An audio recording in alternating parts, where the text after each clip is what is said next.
1953 में 9 जुलाई 1953 में रायगढ़ में पहला इज्तिमा हुआ, जिसमें मौलाना यूसुफ साहब रहमतुल्लाह अलैह तशरीफ लाए। 1951 में वहां डेरा लगाया गया रायगढ़ में,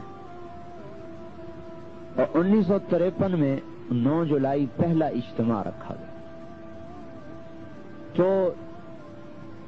थोड़े से लोग एक छप्पर बनाया था मस्जिद का, एक छप्पर बना दिया मजमे का।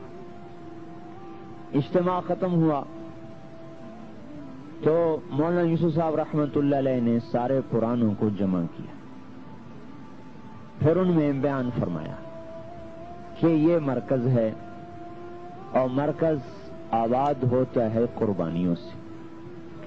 वो दीन का मरकज जो पैसे से चले वो आगे चलकर गुमराही का जरिया बनता है, और वो दीन का मरकज जो जान माल की कुर्बानी से बने वो आगे चलकर हिदायत का जरिया बनता है। और इस मरकज को आबाद करना है, कौन है जो मेरे हाथ पर मौत की बैत करता है। न ये 4 महीने का काम है न चिल्ले का। वो 4 महीने चिल्ले का क्या मतलब है, कारोबार मेरा काम कोई और है, उसमें से थोड़ा सा खैरात आपको भी दे देता हूं।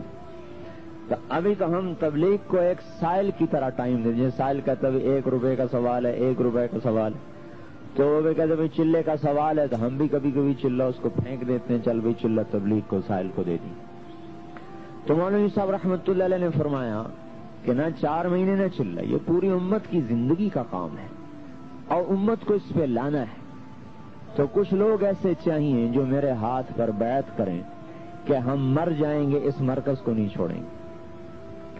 और भूख आएगी, रोटी नहीं मिलेगी और हमारा कोई जिम्मा नहीं रोटी देने का।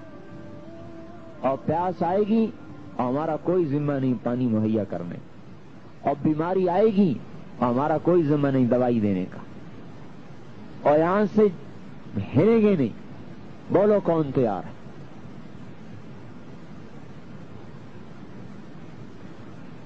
इतनी बड़ी तश्कील।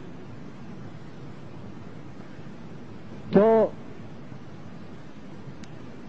18 आदमियों ने नाम दिए।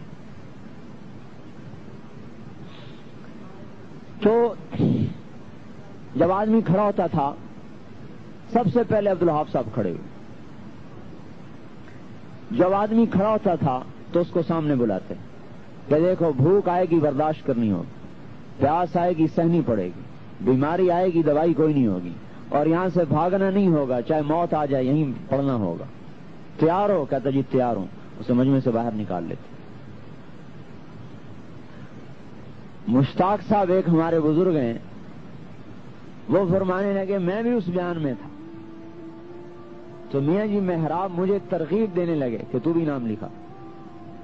तो मौलाना साहब रहमतुल्लाह अलैह ने डांट दिया कि कोई किसी को तरगीब न दे, जिसने खड़ा होना है खुद अपने इरादे से खड़ा हो।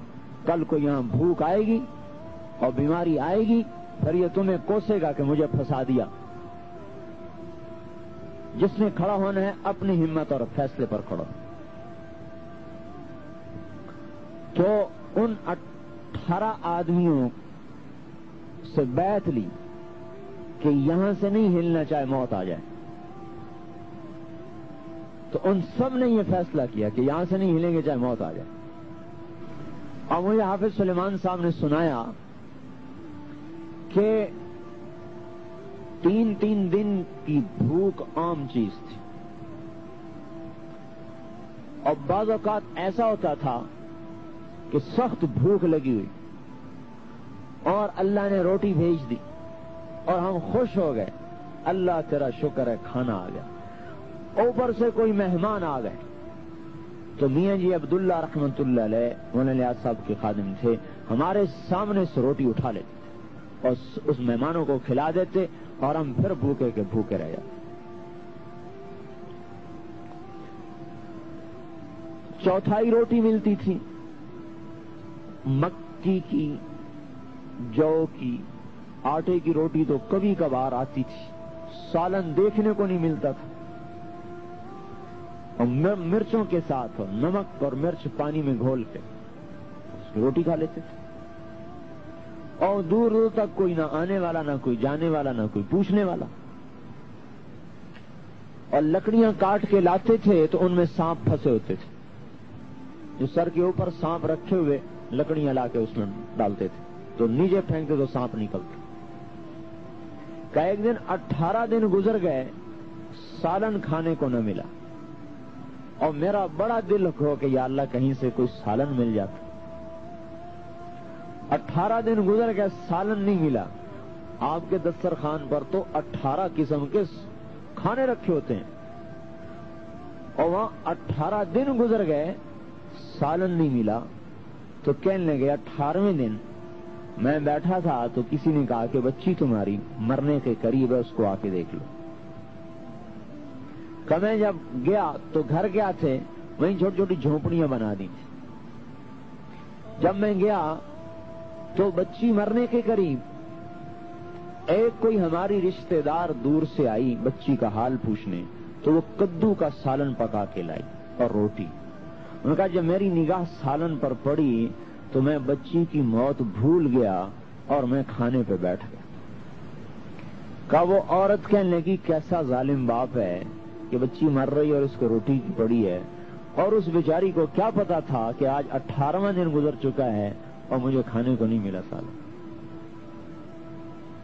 اور اوپر سے میاں جی عبداللہ رحمت اللہ علیہ فرماتے لوٹ لو بھوک کے مزے لوٹ لو، پھر اس مرکز میں کبھی فاقہ نہیں آئے گا. ہاں یہی دعوت کا مزاج ہے کہ یہ دنیا کو مسخر کر دیتی ہے.